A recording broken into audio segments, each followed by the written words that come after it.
Good morning, students. Welcome to the virtual class of Gyaniketan Girls School. Today, we are going to start a new chapter in civics, that is, working of institution. Democracy is not just about people electing their rulers. In a democracy, the rulers have to follow certain rules and regulations and procedures. They have to work with or within institution, and this chapter is all about the working of such institution in a democracy. We'll understand this by looking at the manners in which different decisions are taken and implemented in our country, and how the disputes regarding these decisions are resolved. And also, while going through these, we will come across the three institutions that play a key role in major decisions, and that they are legislative, executive and judiciary. Let us look through this an example that how a major political decision taken. On August 13, 1990, the government of India issued an order which was also known as Office Memorandum. It was This order was issued by Department of Personnel and Training in the Ministry of Personnel, Public Grievances and Pension. It was quite short, barely one page, and it looked like an any ordinary circular that you might have seen in your school. The government issues hundred of circulars or orders every day on different matter, but this was very important and became a source of controversies for several years. Let us see how decisions was taken and what happened later. This order announced a major policy decision. It said that 27% of the vacancies in civil post and services under the Government of India are reserved for socially and educationally backward classes. SEBC was the another name given for those people who belong to castes that were considered backward by the government.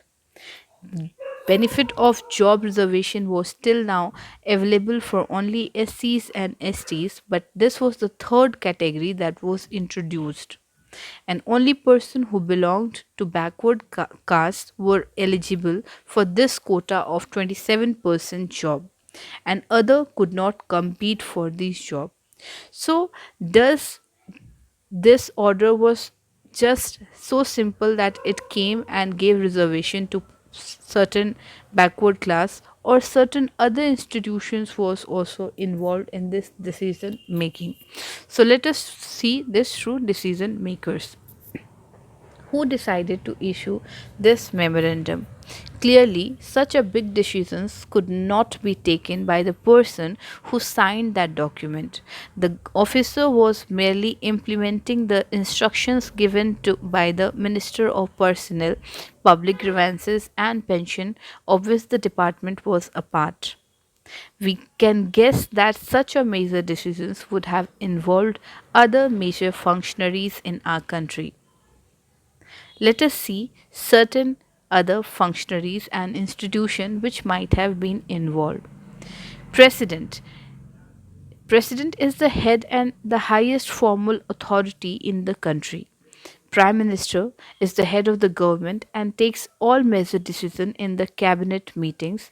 And third is the parliament that consists of two houses, Rajya Sabha and Lok Sabha. And the Prime Minister must have the majority of Lok Sabha member, must have the support of the majority of the Lok Sabha member. So where all these people involved in the decision regarding the office memorandum? Let us find out. This office memorandum was the culmination of a long chain of events. The government of India had appointed the Second Backward Classes Commission in 1979, which was headed by BP Mandal and came to be known as Mandal Commission. It was asked to determine the criteria to identify the socially and educationally backward classes in India and recommend steps to be taken for their advancement. The Commission gave its report in 1980 and made many recommendations, one of which was that 27% of seats government jobs will be reserved for the socially and educationally backward classes, and the report and recommendation were discussed in the parliament. So, what was there in the report that we saw? It was the recommendation which was given to give the reservation, 27% reservation to the SEBC in the government job. So, does this recommendation means law, that whatever recommendation came out of Mandal Commission, it was the final law? No. Then how did this recommendation become a law? How the Mandal Commission have the connection with the Lok Sabha election? This we will see in the next video. For now, thank you and have a nice day.